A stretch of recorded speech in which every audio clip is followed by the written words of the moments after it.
Welcome to Abhinav Bharat. నేను శివరామకృష్ణ. మనతో పాటు సిపిఐ పార్టీ జాతీయ కార్యదర్శి రామకృష్ణ గారు ఉన్నారు. రామకృష్ణ గారిని అసలు కూటమి ప్రభుత్వం ఏ విధంగా ఉంది, అమలు వాగ్దానాలు ఇచ్చినవన్నీ అమలు చేశారా లేదా, ఏ విధంగా ముందుకెళ్తుందో కూటమి పార్టీ అని చెప్పి రామకృష్ణ గారిని అడిగి తెలుసుకుందాం. సార్ చెప్పండి, కూటమి ప్రభుత్వం దాదాపుగా 2 సంవత్సరాలు అయితే అయ్యింది. నిరుద్యోగ భృతి ఇవ్వలేదు, సూపర్ 6 పూర్తిగా అమలు చేయలేదు, ఎక్కడికక్కడ వివాదాలు అయితే రేగుతున్నాయి. ఏం చెప్తారు మీరు ఈ కూటమి ప్రభుత్వం కోసం? కూటమి ప్రభుత్వం ఎలాగైనా సరే అధికారంలోకి రావాలనే ఉద్దేశంతో అలీవిగాని వాగ్దానాలు చేశారు, అధికారానికి వచ్చారు. ఇవాళ ఏమంటున్నారంటే ఖజానా ఖాళీగా ఉంది, అప్పులు ఉన్నాయి అని చెప్తా ఉన్నారు. పైగా అప్పుడేమంటే శ్రీలంక మాదిరి అప్పులు చేస్తూ ఉన్నారు, రాష్ట్రం దివాళా తీస్తుందని చెప్పారు. కానీ తీరా ఇప్పుడు చూసి ఈ ప్రభుత్వం కూడా అప్పులపైనే ఆధారపడి ప్రభుత్వాన్ని నడుపుతూ ఉంది తప్ప మరొకటి కానే కాదు. పదే పదే అప్పులు చేస్తూ ఉన్నారు, ప్రతి మంగళవారం కూడా అప్పులు తెస్తూ ఉన్నారు. ఇక రెండవది ఏమంటే, నీవు సూపర్ 6 వాగ్దానాలు పెడుతూ ఏవైతే వాగ్దానాలు చేశావో ఆ వాగ్దానాలన్నీ కూడా అమలు చేయాలంటే ఈ రాష్ట్ర బడ్జెటే సరిపడదు. కానీ ఇవాళ మీరు చెప్పారు కాబట్టి చేయమని చెప్పి ప్రజలు సహజంగానే డిమాండ్ చేస్తారు. ప్రజల తరఫున ప్రతిపక్షాలుగా మేము కూడా అదే కోరుతా ఉన్నాం. కాబట్టి ఏమంటే ఇవాళ ప్రభుత్వం ఆలోచించాలి, వాస్తవాలు ప్రజల ముందు ఉంచాలి. మీరు ఏం చేయగలరు, ఏం చేయలేరు అనే విషయాన్ని కూడా స్పష్టంగా ప్రజల ముందు చెప్తే బాగుంటుంది. సార్, ఇప్పుడు ఐటీ అని చెప్పి విశాఖ అంతా చూపిస్తున్నారు. కానీ చంద్రబాబు నాయుడు గారు అమరావతికి చేసిన అదే పనిలో ఉంటున్నారు కాబట్టి విశాఖపట్నం మీద ఏమైనా జాలి చూపిస్తున్నారా, ఏదైనా వర్కౌట్ అవుతాయంట? ప్రభుత్వం ఏమీ చేయడం లేదు, కరెక్ట్ కాదు. ఇవాళ గూగుల్ దాన్ని కూడా ఇక్కడ తేవడానికి ప్రయత్నం చేస్తూ ఉన్నారు. ఏదేమైనా సరే మన రాష్ట్రంలో 3 ప్రాంతాల పట్ల ఈ ప్రభుత్వము ప్రయారిటీ ఇస్తూ ఉందని చెప్పి నేను భావిస్తూ ఉన్నా. ఒకటేమో విశాఖపట్నం, రెండోదేమో అమరావతి, మూడోదేమో తిరుపతి. ఈ 3 ప్రాంతాలను కూడా పూర్తిగా అభివృద్ధి చేయాలనే ఉద్దేశంతో ప్రభుత్వం ప్రయత్నం చేస్తూ ఉంది. అందులో సఫలీకృతం కావాలని చెప్పి కూడా మేము కోరుకుంటా ఉన్నాం. ఎందుకంటే ఇటు 3 ప్రాంతాల్లో కూడా 3 ఈ సెంటర్స్ అన్ని కూడా డెవలప్ అయితే ఆటోమేటిక్గా ఆ ప్రాంతాల్లో కొంత మరింత అభివృద్ధి జరగడానికి అవకాశం ఉంటుంది. విశాఖపట్నం ఆల్రెడీ పారిశ్రామిక నగరంగా ఉంది కాబట్టి ఈ ప్రాంత అభివృద్ధి జరగాలని కూడా కోరుతా ఉన్నాం. అయితే దురదృష్టం ఏమంటే, పబ్లిక్ రంగాన్ని కించపరుస్తూ, పబ్లిక్ రంగాన్ని నిర్వీర్యం చేస్తూ ప్రైవేట్ రంగానికి మీరు పెద్దపీట వేస్తూ ఉన్నారు. ఇవాళ రాష్ట్రంలో ఉన్న తెలుగుదేశం పార్టీ ఎంపీలు Visakha steel plant captive mines కావాలని కోరకుండా వారందరూ పోయి సిగ్గు లేకుండా మిట్టల్ ఫ్యాక్టరీకి ఇవ్వాలని కోరుతూ ఉన్నారు. ఇవాళ బ్రాండ్ ఇమేజ్ ఉండి భారతదేశంలోనే అత్యంత ప్రతిష్టాకరమైన విశాఖ స్టీల్కి నువ్వు క్యాప్టివ్ మైన్స్ కోరవు, దాన్ని నిలబెట్టడానికి ప్రయత్నం చేయవు, దాని ఉత్పత్తి పెంచడానికి ప్రయత్నం చేయవు. ప్రభుత్వ రంగంలో ఉన్న ఫ్యాక్టరీని మాత్రం బొందబెడతావు, మిట్టల కోసం నువ్వు ఉపయోగపడతావు. కాబట్టి ఏమంటే దీన్ని పూర్తిగా తప్పుపడతా ఉన్నాం. ప్రభుత్వం ఈ వైఖరి మార్చుకోకపోతే తగు మూల్యం చెల్లించాల్సి వస్తుందని కూడా హెచ్చరిస్తూ ఉన్నాం. సార్, స్వయాన్న మన డిప్యూటీ సీఎం పవన్ కళ్యాణ్ అప్పుడు చాలా వాగ్దానాలు చేశారు స్టీల్ ప్లాంట్ కోసం. ఇప్పుడు ఏం చేస్తున్నారు? నిజంగా ఆయన మోదీకి దత్తపుత్రుడు అని అంటుంటూ ఉంటారు కదా, అదొక విమర్శ అయితే ఉంది. అసలు ఏమీ చేయట్లేదు, వచ్చిన తర్వాత నిశ్శబ్దంగా ఉన్నారు. ఏం చెప్తారు మీరు డిప్యూటీ సీఎం పవన్ కళ్యాణ్ గారు? పవన్ కళ్యాణ్ గారు వారు ఏం మాట్లాడరని నేను అనుకుంటా ఉన్నా. ఎందుకంటే ఆయన అధికారం ముందేమో ప్రశ్నించడానికే పార్టీ పెట్టినాను అన్నాడు, ప్రశ్నించాడు కూడా, మాకంటే గట్టిగా ప్రశ్నించాడు. ఇప్పుడు అధికారం వచ్చిన తర్వాత ప్రశ్నించడం మానుకున్నాడు. తర్వాత ఏ ప్రజల సమస్యల గురించి ఆయన ఆ రోజు ప్రస్తావించాడు, వాటి గురించి ఇప్పుడు ఏం మాట్లాడడంలే. దానికి ఉదాహరణ మీరు అన్నట్లుగా విశాఖ స్టీల్ ప్లాంట్దే.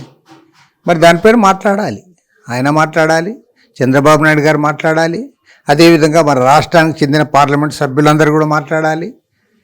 లేకపోతే మాత్రం ఖచ్చితంగా నేను చెప్పగలను, అది ప్రైవేట్ పరం అయితే మాత్రం ప్రజలు క్షమించారు. ఈ రైల్వే కోడూరు ఎమ్మెల్యే ఇష్యూ అయితే మహిళ చాలా ఆరోపిస్తున్నారు. దానికి పవన్ కళ్యాణ్ కూడా ఏం మాట్లాడలేదు. నేను మీడియా అడిగినా కూడా ముఖం చాటేసుకుని తప్పించుకుని ఉన్నారు. ఏ విధంగా చూసుకోవచ్చు? పవన్ కళ్యాణ్ ముఖం చాటేసుకునే అవసరమే లేదు. ఎందుకంటే వాళ్ళు ఎమ్మెల్యే తప్పు చేసినా, ఎంపీ తప్పు చేసినా దానిపైన కఠినమైన శిక్ష ఉండాలి. ఖచ్చితంగా రాష్ట్ర పార్టీ అధ్యక్షుడిగా, జనసేన పార్టీ అధ్యక్షుడిగా ఆయనకి సర్వాధికారాలు ఉంటాయి. ఖచ్చితంగా వాళ్ళ ఎమ్మెల్యే తప్పు చేసినాడా లేదా అనేది తెలుసుకొని దానిపైన స్పందించాలని చెప్పి డిమాండ్ చేస్తారు. సార్, టీడీపీ హయాంలో ఇప్పుడు గీతం కాలేజ్ ఇష్యూ ప్రధానంగా వెళ్తుంది. రేపు ఎజెండాలో కూడా పెడుతున్నారు, జీవీఎంసీ ఎజెండాలో. దీనిపై రేపు మీరు పెద్ద పోరాటానికి అయితే సన్నాహాలు చేస్తున్నారు. ఏం చెప్పొచ్చు అసలు గీతం భూముల కోసం ఏం చెప్తారు?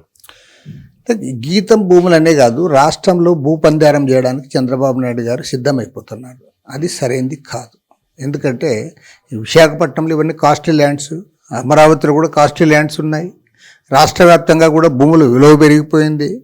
కాబట్టి ఏమంటే మేము కబ్జా పెడతాము, కబ్జా పెట్టిన తర్వాత ప్రభుత్వానికి ఒక లెటర్ పెట్టుకుంటాము, ప్రభుత్వం వచ్చి మాకు అంత దఖలుపరచాలని అంటే అది ఎక్కడ చేసినా తప్పే. పైగా ఇక్కడ ఏమంటే వాళ్ళ పార్టీ ఆయనకు బంధుత్వం ఉన్న వ్యక్తి కాబట్టి గీతం యూనివర్సిటీ విషయంలో ప్రభుత్వం ఒక నిర్ణయం తీసుకుంటే రాబోయే రోజుల్లో ఎవరితోనూ మాట్లాడలేదు. ఇంకోటిపై ప్రభుత్వాన్ని 2 ఎకరాలు కబ్జా పెడతాడు, నువ్వు అక్కడ విశాఖపట్నంలో ఇచ్చావు కదా నాకు ఇవ్వు అంటాడు, నేను కూడా రేటు కడతాను అంటాడు. కాబట్టి ఏమంటే ప్రభుత్వానికి ఇది గుదిబండ అవుతుంది. కాబట్టి ప్రభుత్వం ఏదైనా ఒక నిర్ణయం తీసుకునేటప్పుడు ఆచితూచి ముందుకు సాగాలని చెప్పి కోరుతాం. అంటే ప్రధానంగా ఇప్పుడు స్వయాన విశాఖ ఎంపీ శ్రీభరత్, స్వయాన లోకేష్ కల్లుడు చంద్రబాబు నాయుడుకి దగ్గర బంధువు, ఈ అదను చూసుకొని ఇప్పుడు దీన్ని రెగ్యులరైజేషన్ చేద్దాం అనుకుంటున్నారా, ఏమంటారు? ఇది ఒక వివాదం అయిపోతుంది, తర్వాత ఇది ఒక ప్రెసిడెంట్గా కూడా మారుతుంది. రేపు పొద్దున రాష్ట్రంలో వివిధ ప్రాంతాల్లో ప్రభుత్వ భూములు కబ్జా పెడితే గవర్నమెంట్ ఏముంటుంది, గవర్నమెంట్ ఆటోమేటిక్గా ఇట్లా కబ్జా కరెక్ట్ కాదనే పోతుంది. వారేమంటారు, మీ బంధువుకి ఇచ్చావు కదా, ఆయనకి ఇచ్చావు కదా, విశాఖపట్నంలో చేసావు కదా, మాకెందుకు ఇవ్వరు, మాకు కూడా నామినల్ అమౌంట్ ఫిక్స్ చేయండి, మేము కడతాము అంటారు.